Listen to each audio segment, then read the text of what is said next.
Hey guys.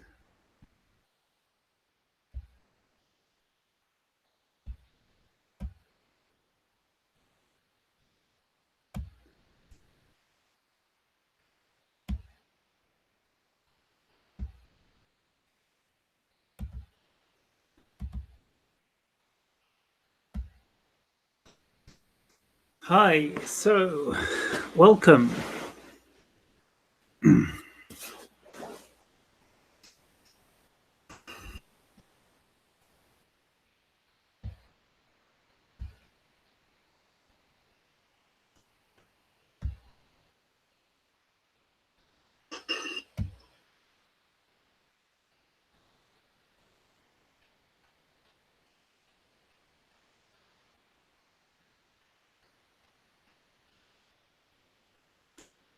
Just be you. Intentions defying beliefs. Who's that? I know you're one of my Facebook friends, I think, but I can't remember who you are. Who are you? Just be you. Intentions defying beliefs. Hey, Lady Laser. Good to see you again. Hi, Diego. Hi, Diana. Hi, Stephanie. Hi, Darnell. So awesome.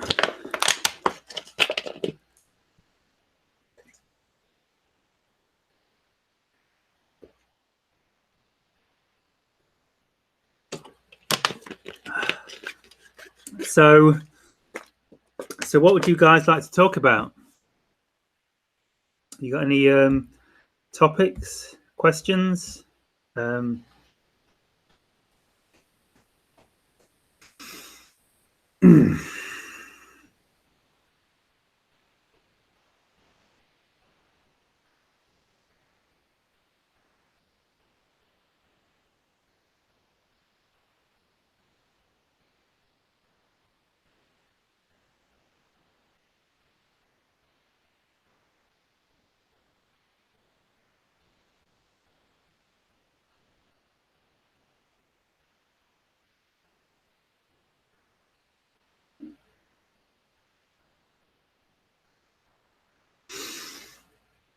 So, how's everyone been? It's been pretty intense, energies wise, from my perspective. How are you guys doing? You coping well with the energies, processing a lot of stuff, dying, coming enlightened,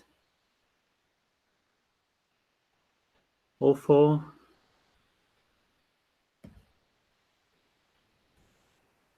Topic telepathy.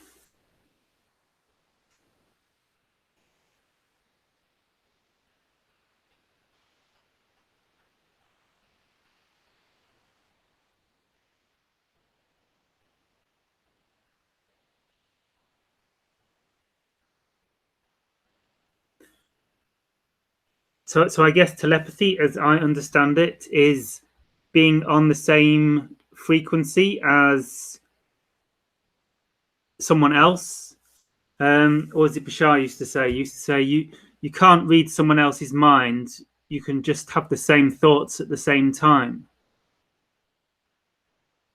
I mean that's an interesting statement that opens up a lot of questions. But the idea is, from my perspective, to be telepathic is to be on the same frequency as someone else. It's like when you're like in a close relationship and you have the same thoughts as your partner. It's because you're on the same frequency, because you're into the same things. You're together a lot of the time doing the same things. Consciousness is focused in the same direction. So,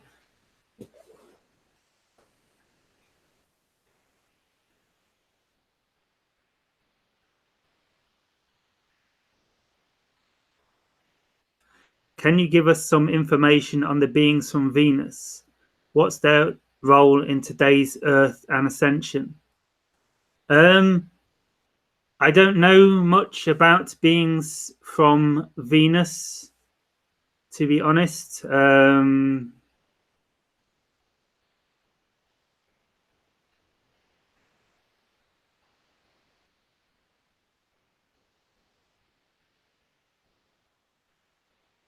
Yeah, I don't know much about beings from Venus without channeling something. I really have no knowledge, I'm afraid.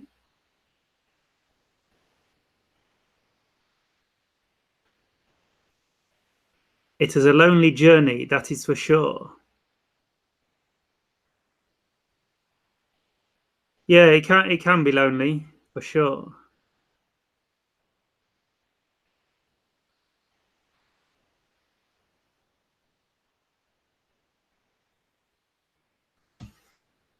Yeah, because ultimately it's all about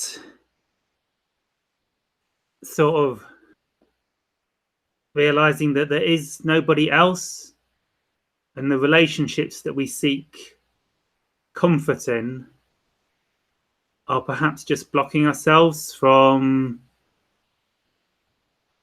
tuning into more of our infinite nature. So it can seem lonely, although it can seem very unlonely, because when you're in oneness, you don't feel very lonely. Topic: higher consciousness. So what is higher consciousness? I guess higher consciousness is,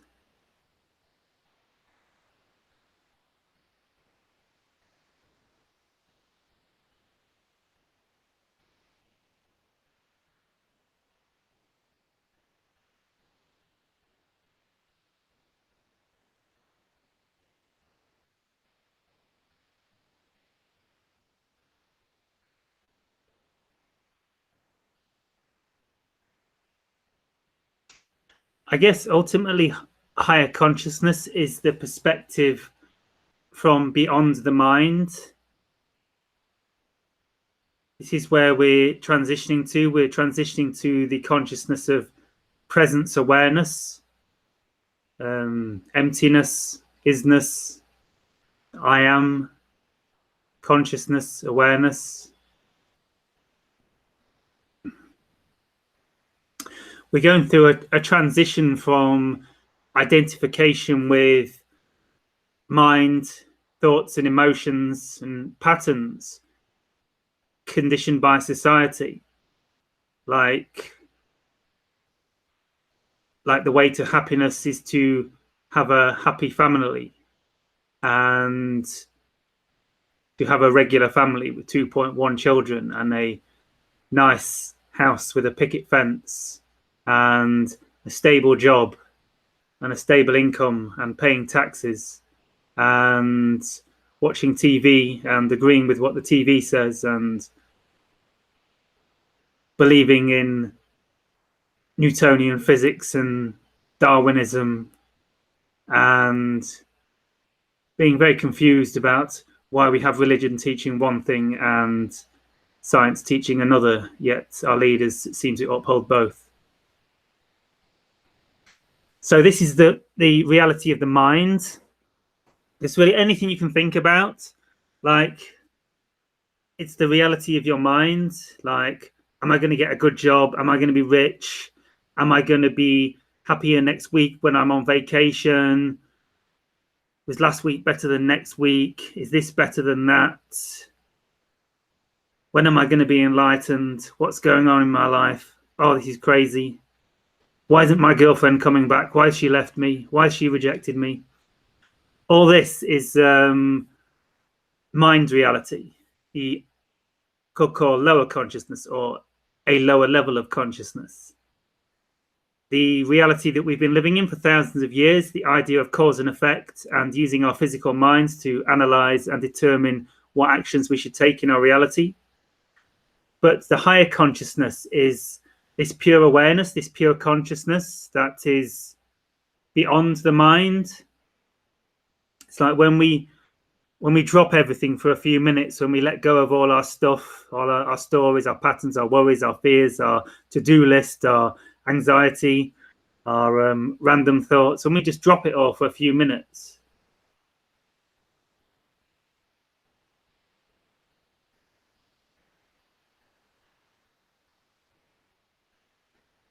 we can see that something remains. There is an awareness, a consciousness, a light of being, an essence, something left when there are no thoughts, no beliefs, no emotions, no actions, when we're not having any thoughts.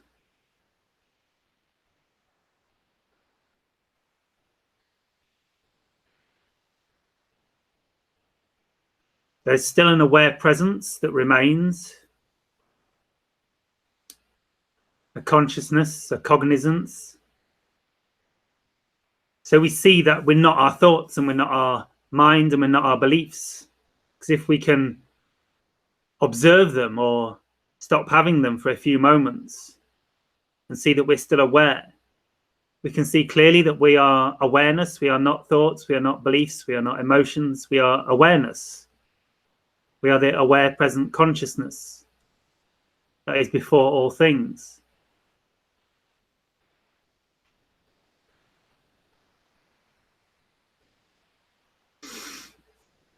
And this is the shift, I guess. This is the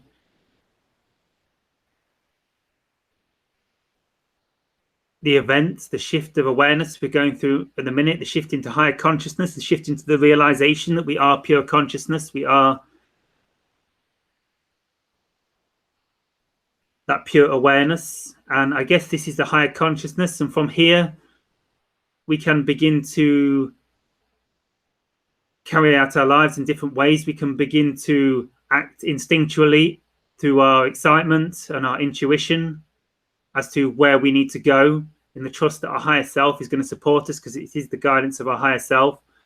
And when we are in this centered state of awareness and following our excitement and trusting in our higher self to support us, we are in this new consciousness, this higher consciousness. And when we are just resting in this centered state of consciousness and following our excitement and our dreams and acting upon that which resonates with us in each and every moment, those directions we are intuited to move in, we can just trust and believe that we will be supported financially, because we are the creators of our own universe. Our consciousness is all it is, and all things are contained within our consciousness. And as we come to see this, we can begin to manipulate time and space. We can begin to affect our reality. We can begin to attract those circumstances to us that are more resonant with who we prefer to be. And so this is the new consciousness, transitioning to that centered state of awareness that is beyond the mind, seeing that we do not really need the mind in the way we thought we did. We can use it for tasks very articulately, but we do not need it to run our lives. We do not need it to call the shots. We can see that we can rest as this awareness, this knowingness, in the trust that creation will support us and give us the inspirations how we can serve society through our excitement to generate an income and abundance for ourselves. So this is the new consciousness, higher consciousness from my perspective.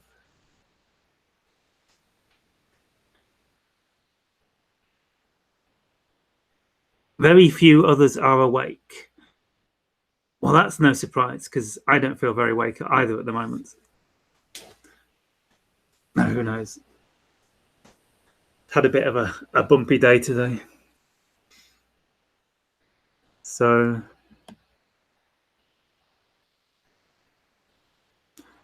hello, Jonathan. It's been rough sailing for me working with the increased frequencies these days. Are you sensing an energy resistance released in another week or so?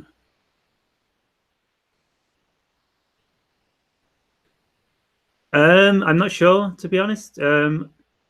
Probably. It feels like it's starting to lift and change already. So I think so much stuff has been stirred up in us by these intense energies we're still processing. But yeah, I mean, it's certainly going to lessen up soon. I mean, it always does at this time of year. It's always January, February. They're always very intense, energetic times of year when we're all deep processing. As spring comes and we begin to remember that we don't just have to sit indoors in the cold processing 24/7.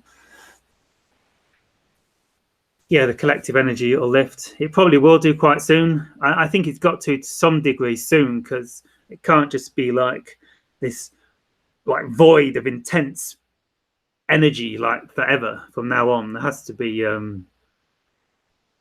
don't know about let-ups, but like more high frequency, balanced, joyful, relaxing energies will probably be intense as well and allow us to process in another way, but perhaps a bit of a lift up from this dense, like I almost think like we're all like coal being forged into diamonds, or like carbon or coal, like in this high pressure cooker being forged into diamonds at the minute. That's what it feels like to me.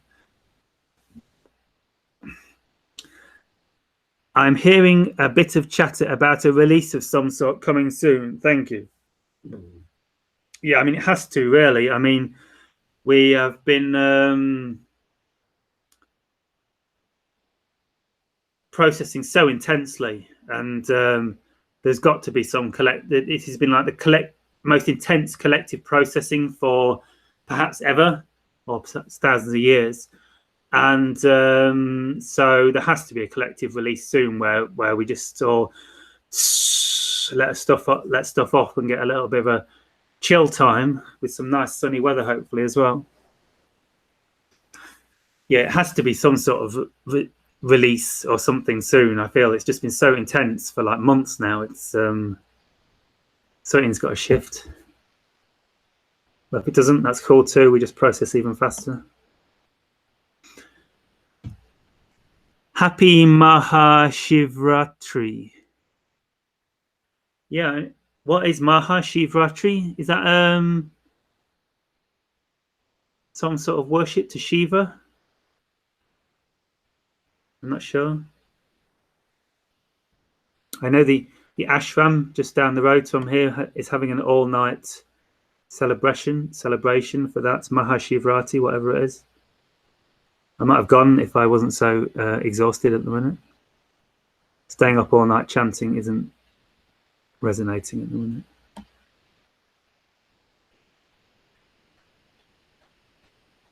Hi, transmissions. Blessings. I channeled the Yael the other day for the first time. Oh, well done, Alex. Cool. Maybe you're supposed to take over from me. I feel like, I don't know, there's an evolution happening here. I feel the Pleiadians might be coming in. If you remember at the last live stream, a Pleiadian came through at the end. Well, we'll see what happens, but I feel change happening here. I'm not sure where it's going, but I think the Pleiadians might be coming through me more.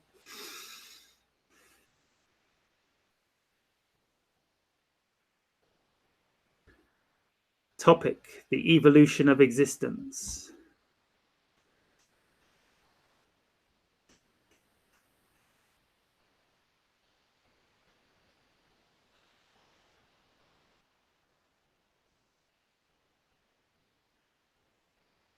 I guess you mean the evolution of our existence.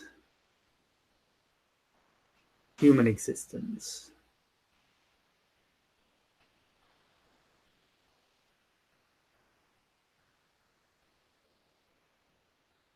Well, this is it. We are the evolution of our existence.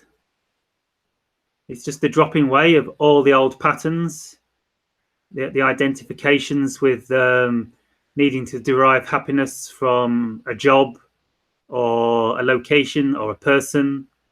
I guess that is the evolution, realizing that happiness is not something to be gained within things.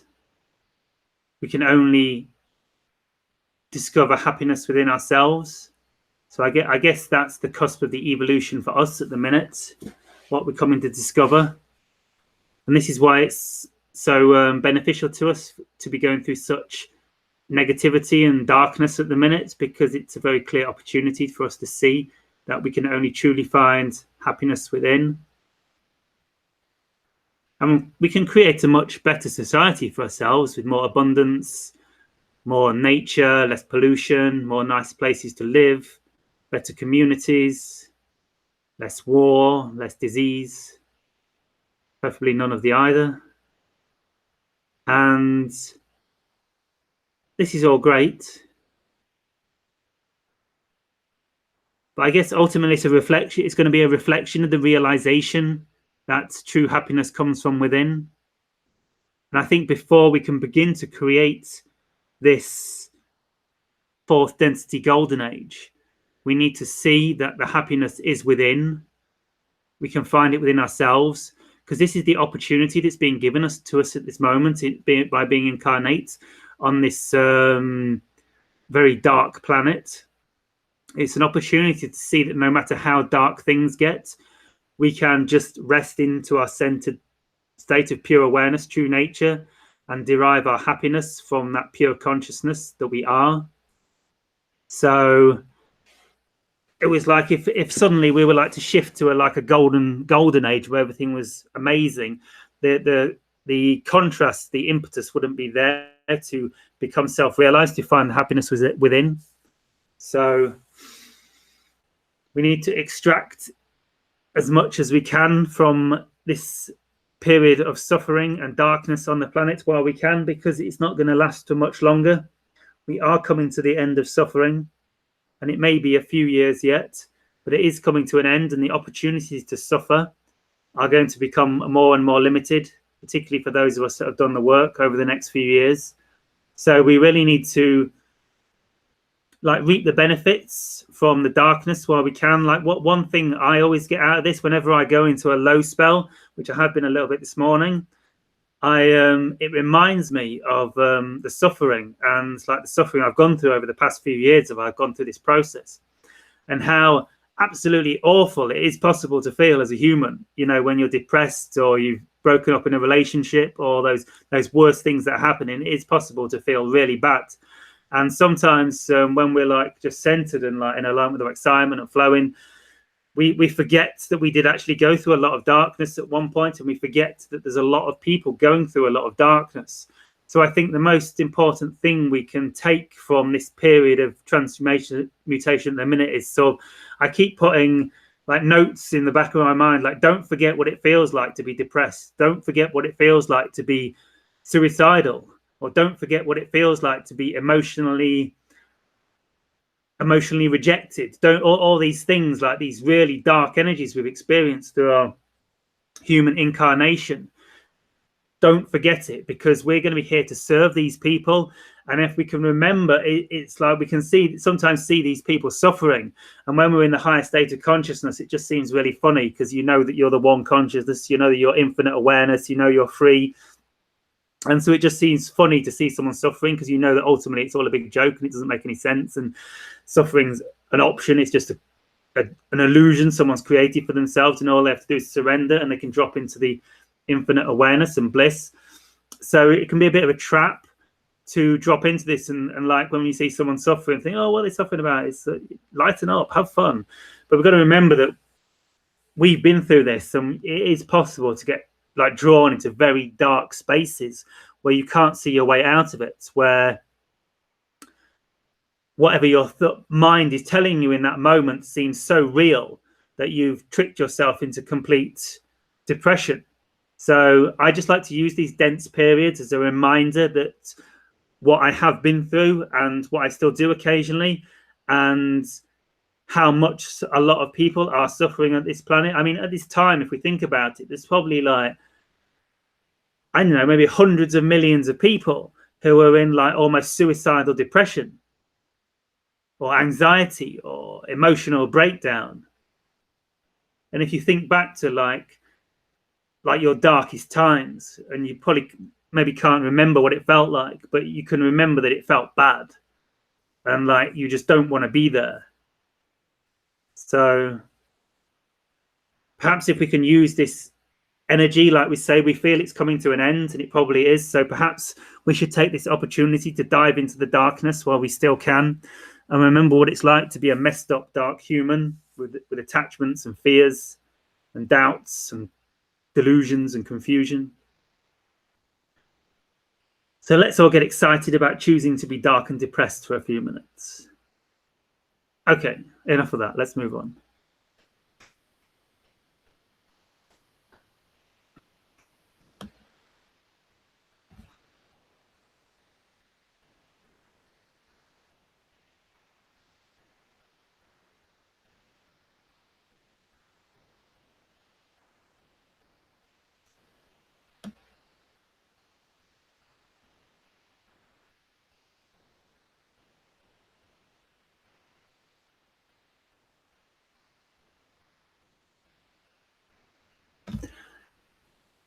Does not the vibration now indicate unconditional love is pouring soon for some now?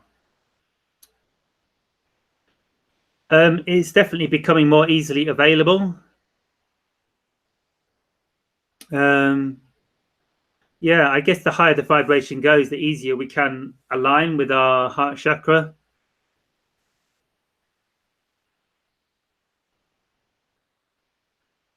And I guess that's really going to be the key to transmuting this reality, the unconditional love, just staying in that vibration of unconditional love, and it's going to begin to transmute ourselves and our outer reality.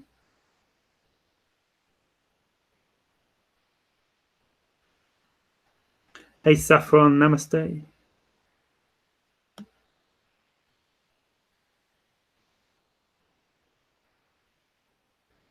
Topic: the evolution of all of existence. I think really the all of existence cannot evolve because all of existence is just is.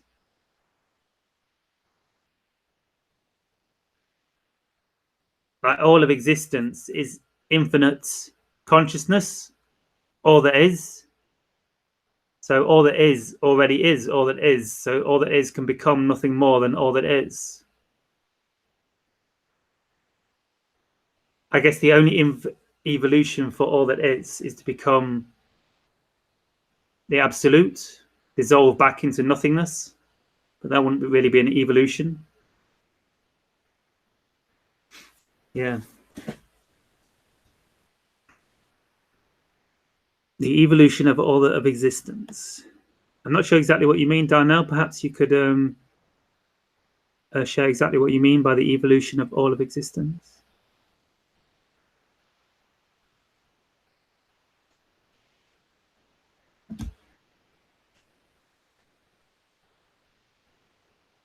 You have a vibration, Jonathan, not of the Yahyel, but of the other densities of existence.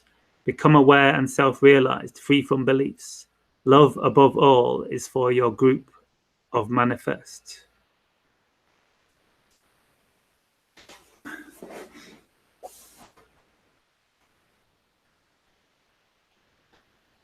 The Yahyel just came to say hello and that they are here to assist us in the ascension process. But afterwards, the Sagittarius Constellation Collective came to give me a personal message. Nice.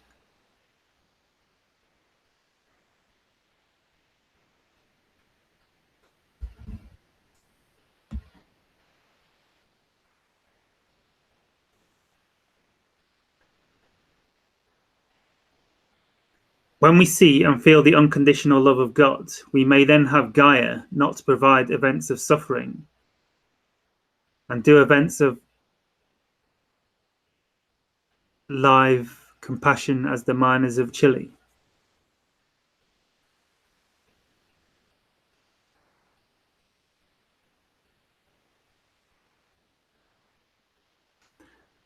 Yeah, I think unconditional love is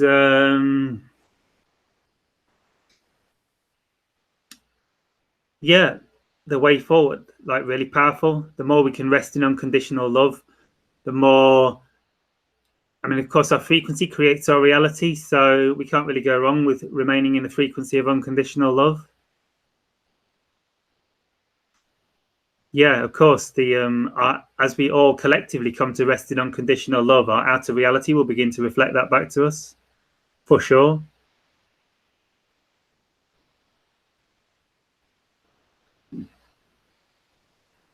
Hi, Ian. You know I'm there. Not sure where that is.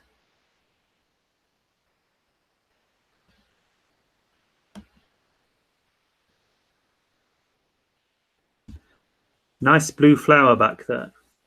Yeah, it's not real. Well, it is a real flower. It's an orchid, but they put dye in the water. It's a white orchid, but they put blue dye in the water to make it look blue. So it looks like it's from the Pleiades or something.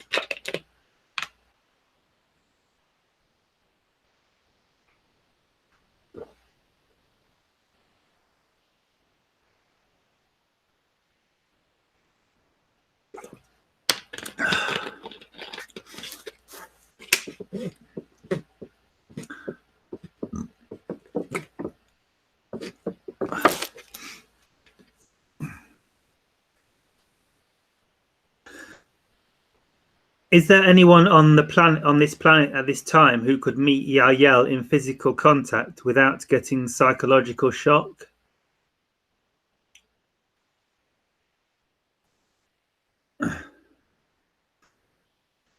Yeah, I think so. I think there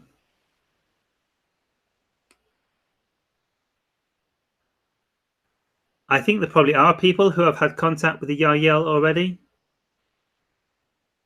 I don't know, not physically. Yeah, I think a lot of us are getting to the point now where we could have physical contact without like becoming like getting psychotic shock or anything. I think it'd probably have like powerful repercussions, and we go through a lot of processing afterwards. But yeah, I'm sure there are some people. There's some very self-realized people on this planet that would. I think once you reach the high level of self-realization, you've processed most of your fears. So I think if you're fully self-realized, you'd be quite comfortable having contact with a Yael. The energy might still make you go a bit crazy, but I don't know.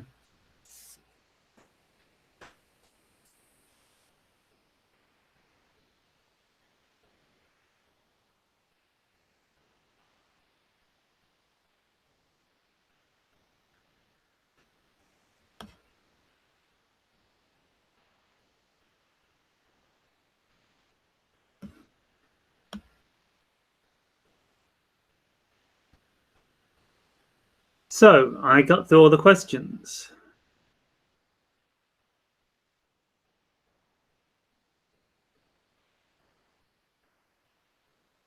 Fire away if anyone has any more questions. Do you experience astral traveling as well? Yes, but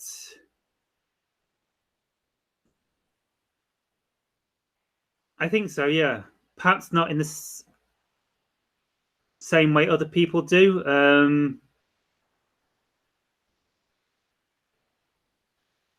Because I know some people like have like out of body experiences and go into astral, and yeah, but from my perspective, I can go into astral. I can through meditation, if I like do deep meditation and focus upon my third eye chakra, focus upon the right in the center of my brain, and focus on the idea of DMT, like flooding into my brain and activating my pineal glands in the center of my brain. I do these sort of third eye activation meditations, and or even just deep meditation for a long time. And yeah, but particularly if I focus on my third eye and going inwards, I can astral travel. I can tap into consciousnesses in the astral realm.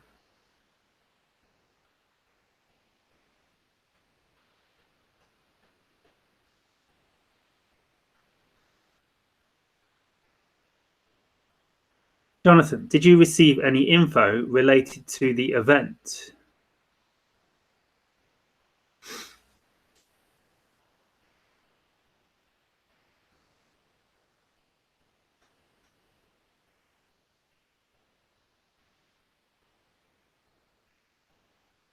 Yeah, I seem to remember I got some sort of download last night or something, but I can't remember it properly.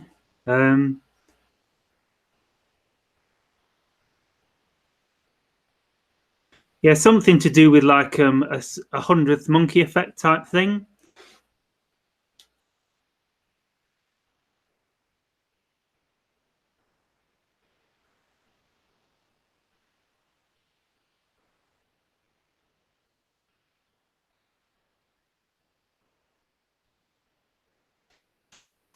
Sorry, I got distracted. What was I talking about? Oh, the event. Yeah. Somehow there's going to be, I think, like some sort of 100th monkey effect. This is the information I got, that we're reaching a point where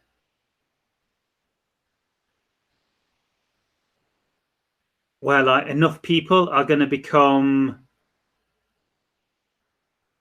conscious of their higher selves or their higher consciousness, and it's going to create some sort of 100th monkey effect.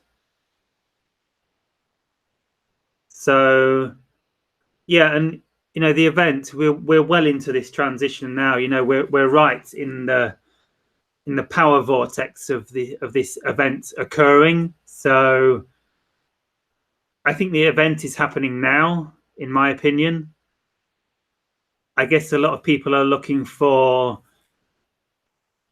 effects in the outer reality, but of course the outer reality is the reflection of our inner reality. So it's going to happen internally first. And yeah, I mean, all I can say is it's happening. Like, it's really accelerated. We've gone through so much intense energy these last few months. It's a wonder we're all still here. We are doing well. So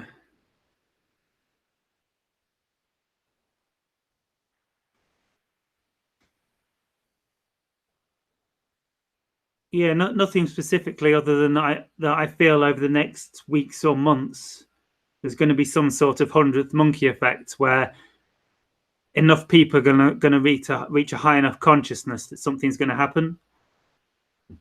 And the way that energy is at the minute, something has to happen soon. It just has to. It's like been so intense for like so many months now, and it just keeps getting more and more intense. So something's got to happen sooner or later. I mean, if not this year, next year. I think something's got to happen this year, something major. It's just got to. What has physical pain taught you?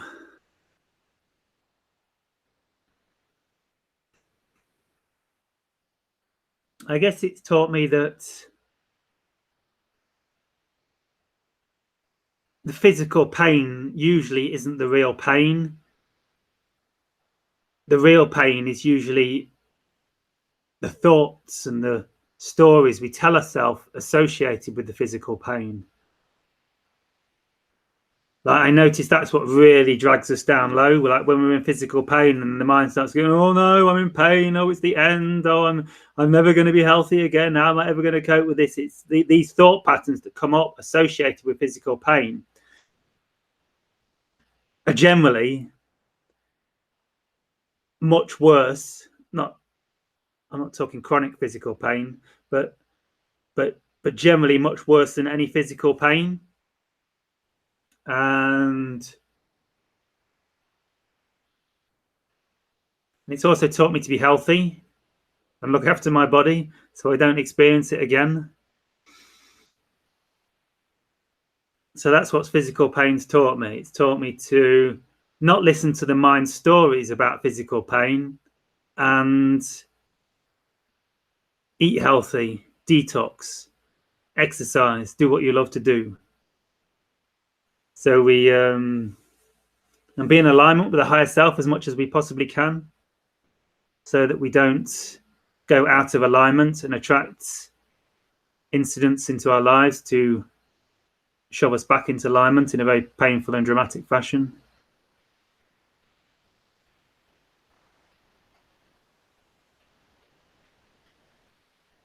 During any of your channeling with an ascended spiritual being, such as with an archangel, have any of them offered advice to us humans who are communicating with ETs, such as what to do or not to do?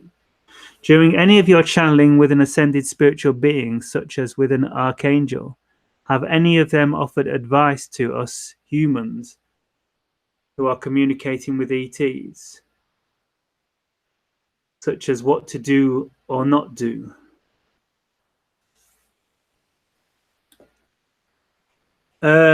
What do you mean, Ian? Like advice on advice on what to do and not do when communicating with ETs?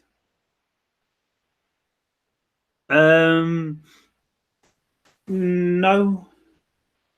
I've never really received information from another being giving me advice on what to do and not to do when communicating with ETs. Because I know a lot of people are unsure about channeling ETs because they don't know if they're going to channel like some negative ET, or they're not sure if the ETs are high enough consciousness or something. I never really had any fears around channeling ETs. It was I have fears around meeting ETs, being out in the middle of nowhere and darkness. My fears come up, but channeling ETs, I just never really had any fear, so I've just done it. You know, I haven't really needed any advice because I just sort of jumped in at the deep end fearlessly, and because I had no fears, I didn't manifest any negative situations because, of course, our beliefs create our reality. So that would be the advice they would give probably. Don't have any fears. Your beliefs create your reality. Just trust that everything's good and it will be. And focus on the highest and you will only attract the highest.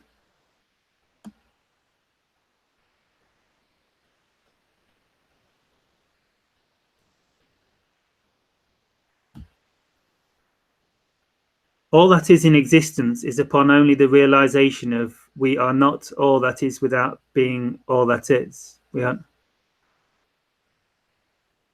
All that is in existence is upon only the realization of we are not all that is without being all that is. It is an oxymoron of expression, for lack of a better term, in this 3D reality we exist.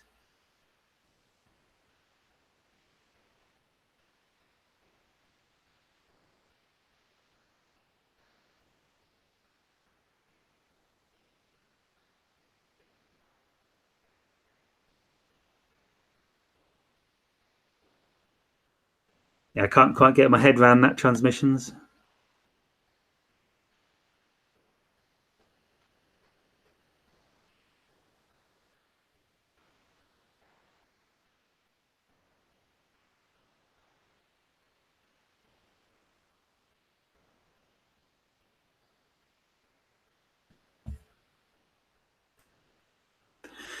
Yeah, sorry, when I was saying 100th monkey event, reaching the tipping point, yeah, 100th monkey event, I was talking about the event, the evolution of consciousness. Like we're about to reach a tipping point where enough people come enlightened to affect the collective consciousness.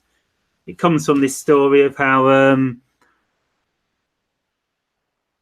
were some monkeys on an island, and once 100 monkeys learned to use tools, all of a sudden monkeys on other islands learned to use tools as well, because it affected the collective consciousness of the monkeys. So yeah, tipping point, 100th monkey effect. When enough people reach conscious awareness that it will affect the collective conscious of humanity, and the whole of humanity will go through a evolutionary leap due to a few people within humanity making the transition for themselves.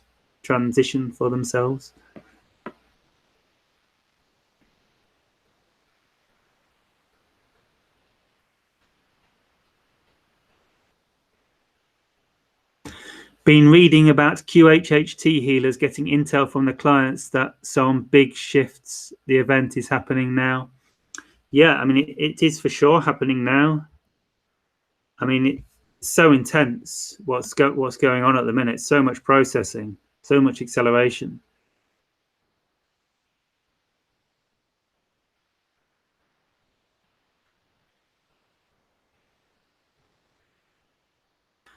How would animals react to extraterrestrials? I'm guessing they would probably freak out a little bit because it would be something they're not used to, and animals are naturally wary. So I think their flight or fight instinct, their lower chakra, would get triggered probably, and they'd act quite strange, I guess.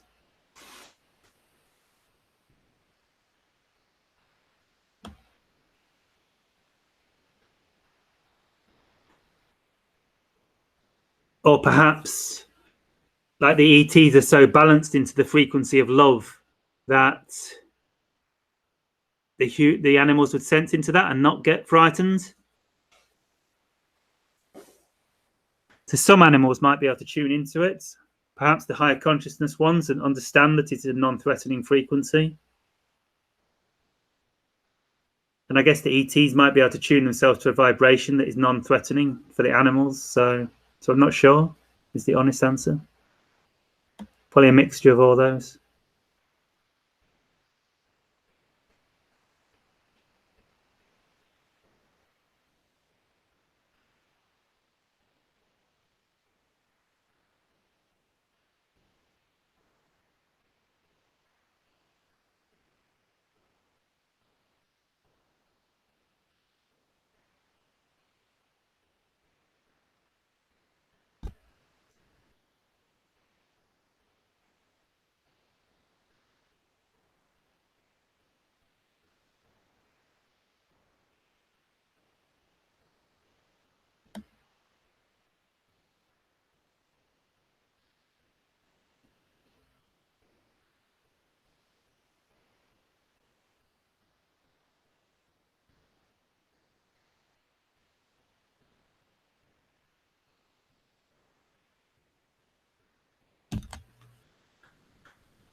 In QHHT, there's a repeating message that the shift has happened and we got to adapt to be aware of it. Yeah, I think that's sort of how I feel, Thomas. I feel like it has happened already. Like actually just recently, I mean, it's been ongoing, but I feel like we went through a huge shift at some point recently.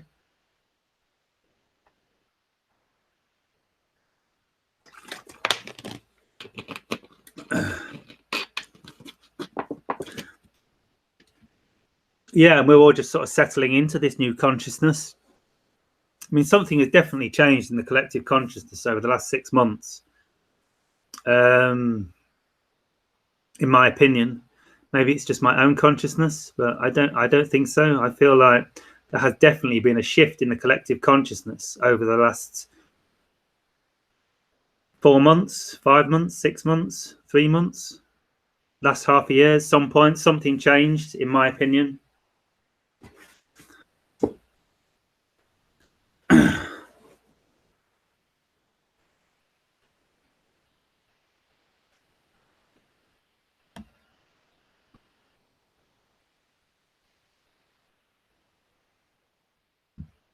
Yeah, so I'd agree, Thomas. The shift has already happened, and we need to adapt to be aware of it. I would agree.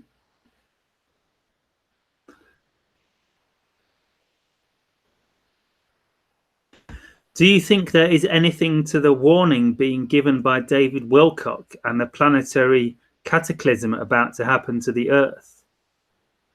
There's talk about another planet colliding with Earth.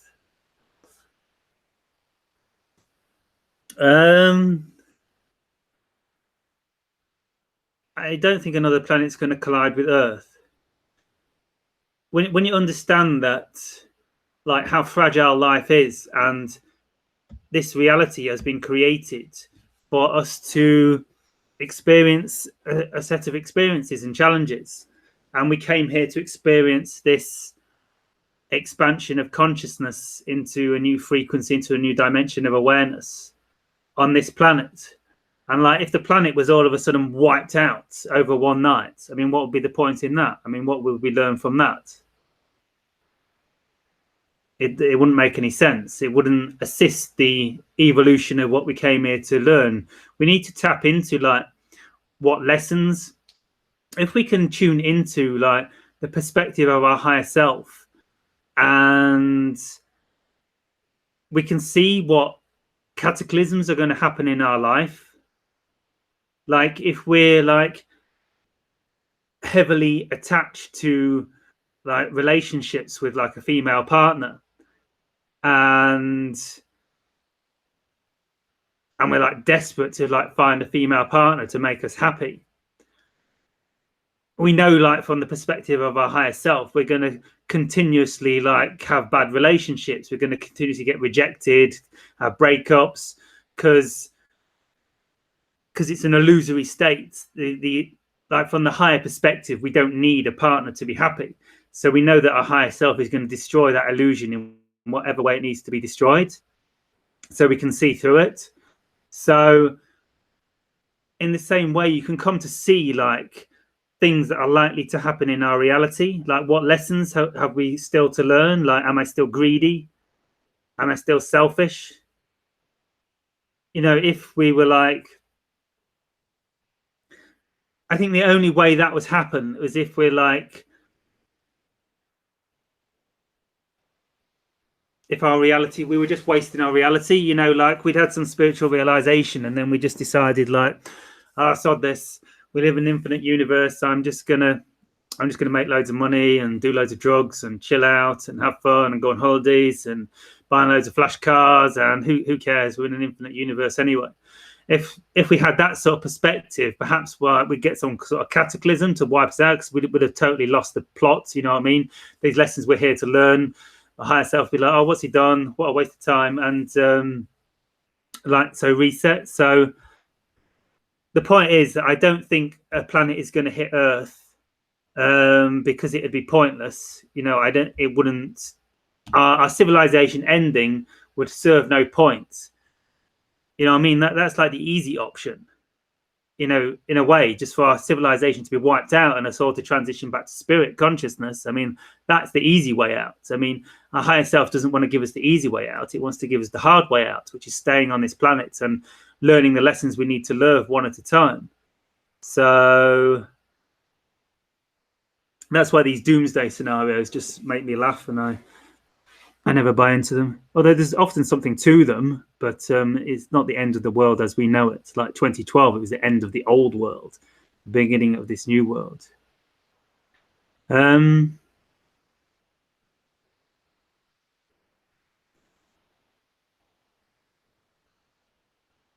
Yeah, I mean, where to start talking about David Wilcock? He's dropped down a very large rabbit hole, and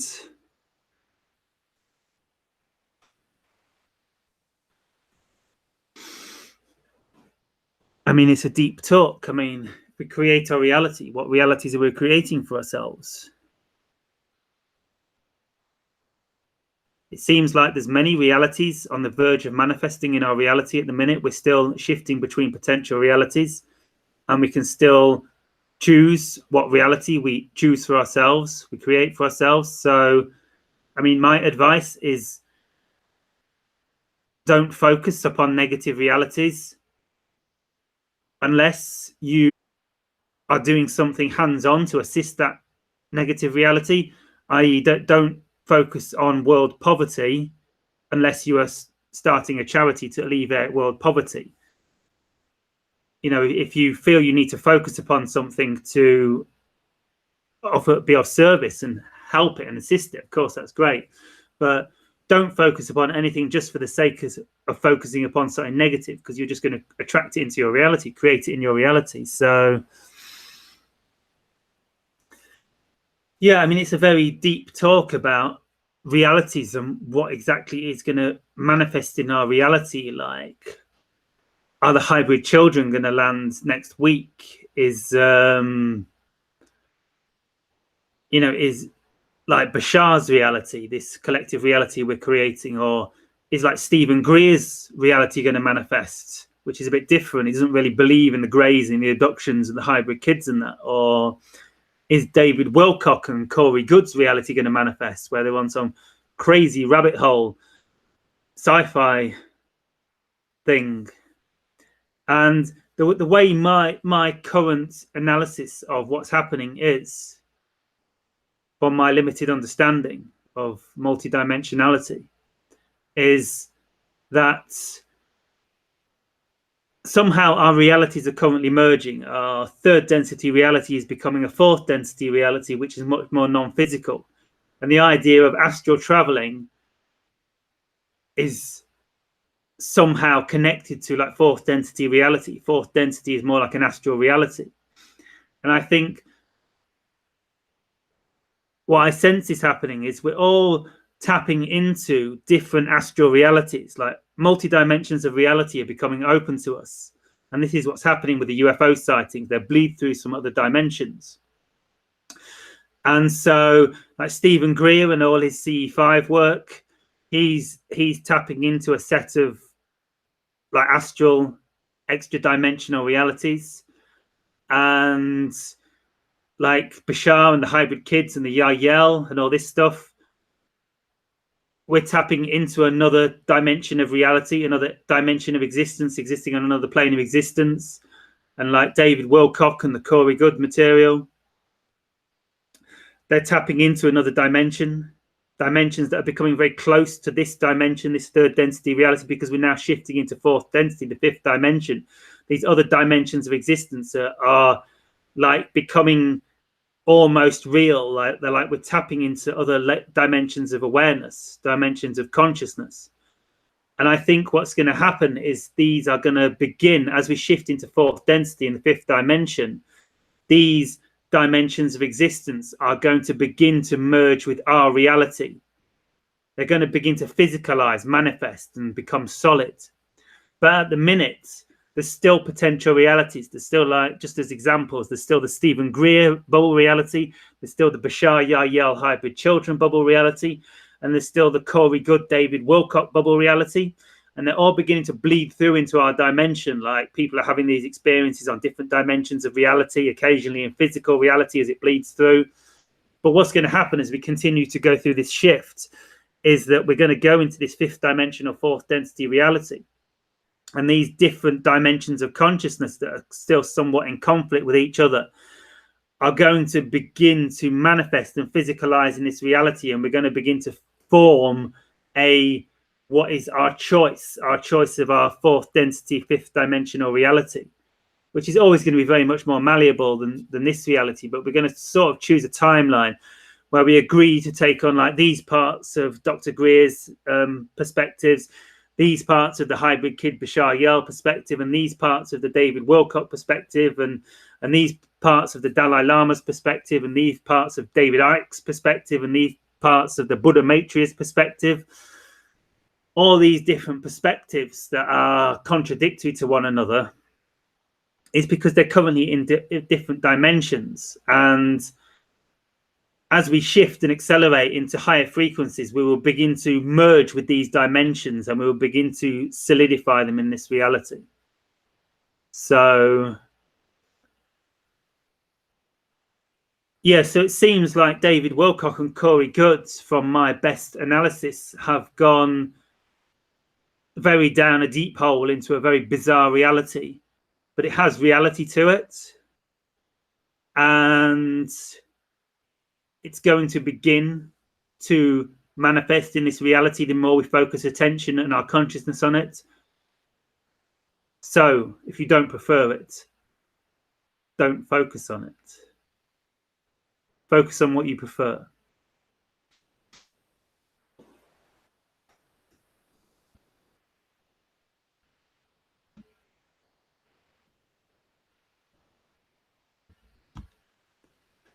Cats are very familiar with parallel realities and being in those realities.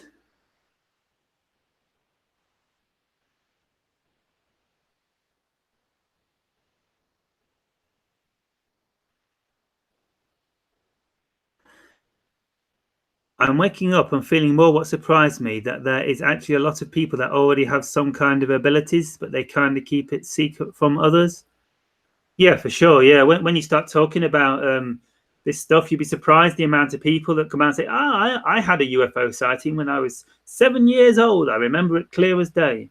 Quite a lot of people have had bizarre experiences when you start asking them about them.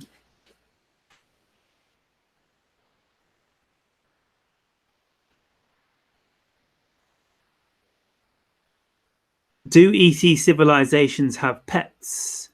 If so, what kind?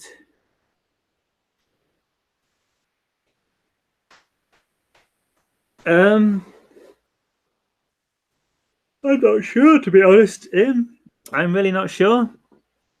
I have to ask that when I'm channeling next. I would guess so. In some way, I'm sure, if not actually having them on a leash. Perhaps they let them run free, but who knows? I would guess so in some way, I'm sure.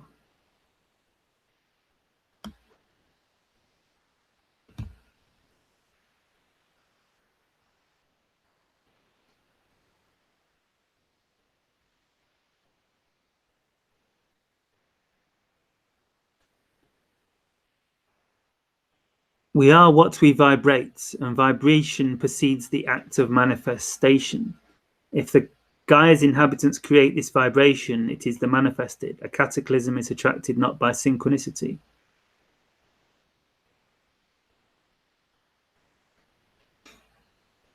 I think the cataclysm is synchronicity, because everything's synchronicity ultimately. So, yeah, we create any cataclysms are a collective manifestation of us, because we need to chill out more.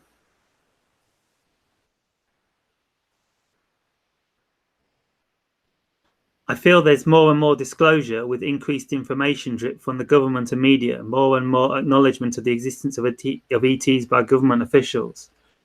Yeah, for sure. Yeah, they're starting to disclose it now, most definitely. I mean, it's been on the news recently, towards the end of last year. They disclosed loads of stuff.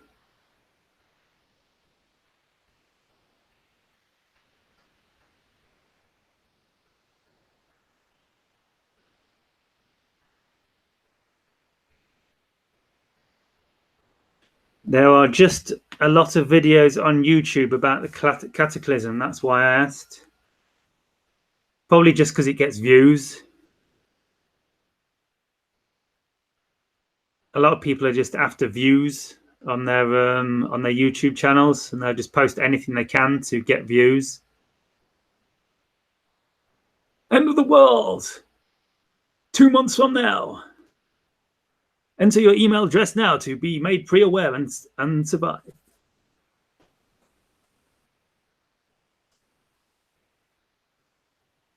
There's been lots of videos on YouTube about cataclysms forever. There's always an end of the, if it was year 2000, then it was 2012, and then it was last year, and then it was. I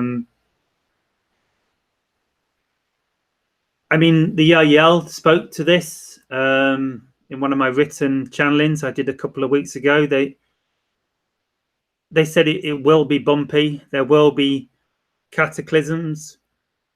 No, I don't think anything major, nothing more major than we've had before,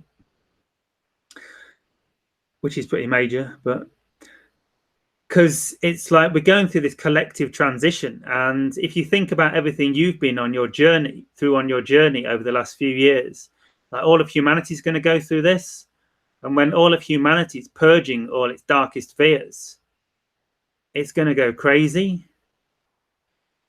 I mean, you think about what you were like when you were going through your darkest processing and having perhaps outbreaks of anger and rage and depression and emotion. And you think about when humanity starts to awaken and starts to process all its stuff, because like still at the minute, like 99% of humanity is a walking time bomb, because everyone's got their subconscious stuff like buried deep in their subconscious. Everyone's like a wounded child. Everyone's a traumatized child. Like everyone got traumatized at about the age of 4 years old or younger, and what they dealt with is so traumatic it got buried in their subconscious for dealing with when they were capable of dealing with it in the future, which for many of us is now, but for 95% of humanity it's still buried in the subconscious. They're still that psycho wounded child waiting to kill everyone because it's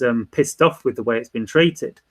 So so from that perspective, humanity is a walking time bomb. We've got such a collective healing to do due to the way like society's been conditioned to keep everyone like insane. Like our collective conditioning is like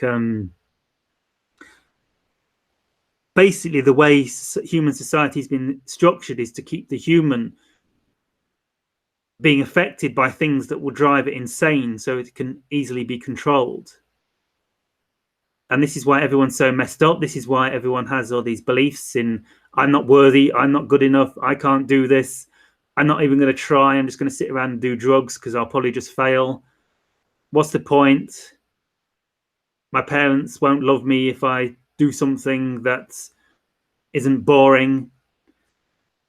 You know what I'm talking about, these beliefs, these crazy beliefs in lack of self-worth, how others perceive us, fears of doing things we enjoy to do, for being told off by our parents because they won't love me like they didn't when I was 3 years old. All this stuff is like controlling how like humanity works. Like virtually the entire reason like humanity's like on this treadmill of doing jobs it doesn't like 14 hours a day until it's completely exhausted, is because it's trying to prove something to its father from 3 years old or something.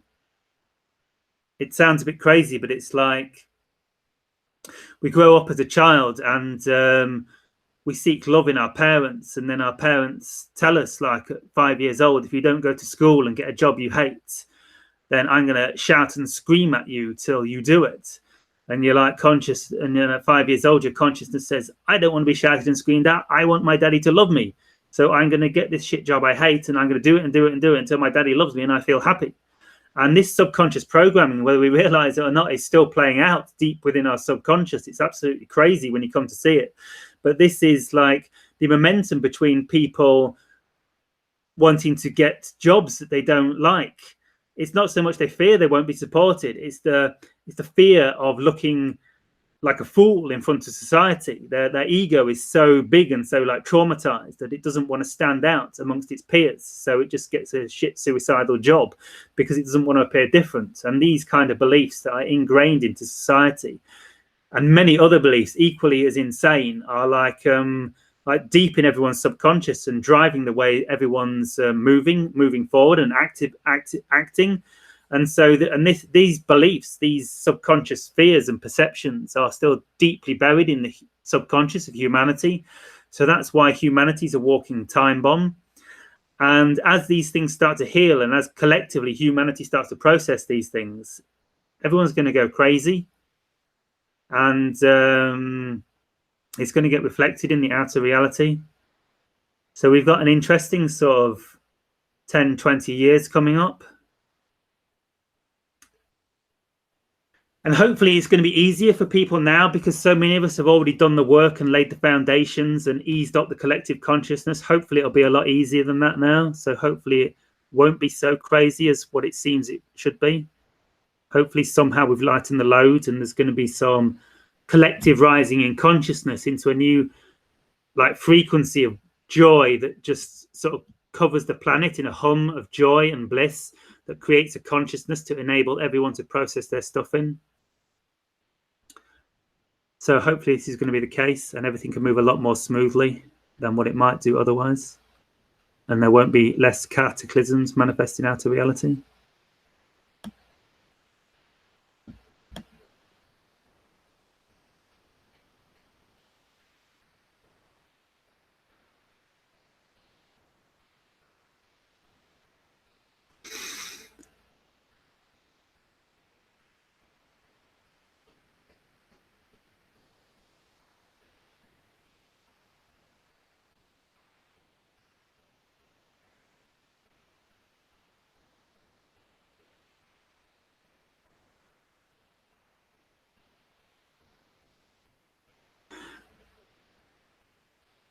And at some point on the spiritual path, it's you get to the sort of point where you don't really care if the world blows up or not. Because I don't say that in a negative way, and obviously I don't want the world to blow up because I don't want people to suffer. But from my own selfish perspective,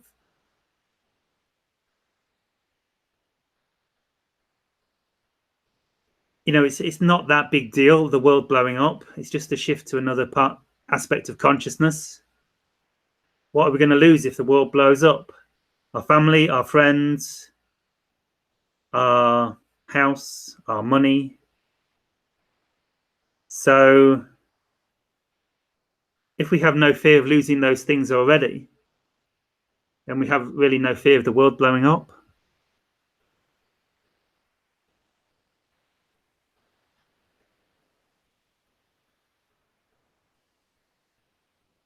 Exciting if the world blew up. I mean, where would we all go? We'd be like 7 billion spirits just probably like hovering in the stratosphere going, holy shit, where'd our planet go? What do we do now? And then we collectively manifest something new and amazing.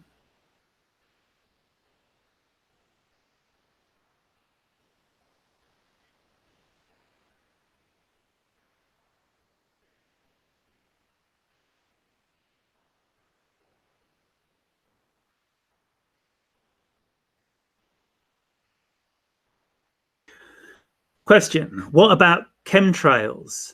Is it feasible to not focus our attention on them, or is it better to address them and say a prayer to get rid of them and then move on? I don't want them in my future reality. Good question. So, yeah, I would suggest don't focus upon them. Focus on blue sky, because then you'll create more blue sky, because due to the law of attraction, whatever you focus your attention upon, you create more of. So if you're saying a prayer to get rid of something, you're actually giving attention to it and creating more of it. So if you say, if you're like praying every day to get rid of chemtrails, like wake up in the morning and say, please get rid of chemtrails. Please, God, take chemtrails out of my reality. I hate these chemtrails, all these gases in the sky all spraying all over me. Please get these chemtrails out of my reality, God. Thank you, God. Thank you for bringing no more chemtrails into my reality. Good day. You're obviously focusing every morning on chemtrails. So then you're probably going to go out and say, yes, God, got rid of these chemtrails. You're going to be looking up and, oh my God, there's chemtrails. So you're just focusing your consciousness on it and you're creating more and more of it. So yeah, much better just to not focus in. It's like I've never focused on chemtrails. It's one thing because I was always a Bashar follower, and like Bashar was like, just focus on what you prefer. Don't focus upon these things. So I never focused upon them, and they've never really affected my reality. You know, I've been aware of them for, I don't know, 10 years, well, over 10 years, and I used to pay a bit of attention to them at first, but I just don't focus upon them, and I can't remember the last time I saw one even. They'll be out there tomorrow, guaranteed, now focusing upon it. But yeah, seriously, if you don't focus them on chemtrails, they will disappear out your reality. Just don't focus upon them. Every time you see a blue sky, just focus upon the blue sky. But just forget about it. Yeah, totally, because this is, like I say, it's in one of those other dimensions. There's dimensional realities that can come through. There's parallel realities we can shift to. And yeah, so definitely I'm for don't focus upon them at all. No prayers, no anything. Because what you resist persists. If you're praying for something to go away, you're actually praying for it to come to you. Because whatever you focus your consciousness on, you create more of. But it doesn't matter if you're saying, I want chemtrails, I want chemtrails, I want chemtrails, or I don't want chemtrails, I don't want chemtrails, I don't want chemtrails. You're just going to create more chemtrails. So it's no big deal anyway. You know what I mean? If they've been here, and they're not really doing any harm. Just an opportunity for us to get healthier and stronger. They will just eat better, detox better, do more exercise, follow my exercise more, get more in alignment, and nothing can affect me anyway. Okay, so I'll probably call it a day about there. So just quickly, there's a link in the description box. It's to the weekly Zoom ET contact meditation. This Friday at 9 p.m. UK time, GMT, I'm hosting a free ET contact meditation over Zoom conferencing software. Zoom's really easy and cheap, free and easy to set up, and it's all free. The contact meditation is free to log into. So if you just click the link in the chat box and enter your email address in the sign up box, and then I can send you the details for the Zoom ET contact meditation this Friday. And also check out my website. I was talking about this with someone last week. I'm doing what I call Starseed Origin sessions, just for £9, British pounds, like really cheap, just where we connect on Skype for about 10 to 15 minutes. And basically, you look into my eyes and I can sense into your consciousness. And I can tell you what starseed you are, whether you come from like Pleiades or Sirius or you know, what counterparts are most relevant to this reality, or even if it's like not starseed, you know, like from ancient Egypt, or like inner earth beings, or fairies, or South American consciousness. I can tap into those aspects of yourself that are most relevant to this life. So it help you put you in contact with your star families. And so this is what I'm really excited about at the minute. I'm loving doing this. So go over to my website and sign up. It's just £9 British pounds on my website. It's called a Starseed Origin Session. And so sign up for that. And also, yeah, the Zoom ET contact meditation, just click the link in the box below and sign up there. And I'll see you on Friday night, 9 p.m. UK time for the ET contact meditation. So thank you for the chat all. Nice seeing you again. And until next time, have a wonderful day. Shivai.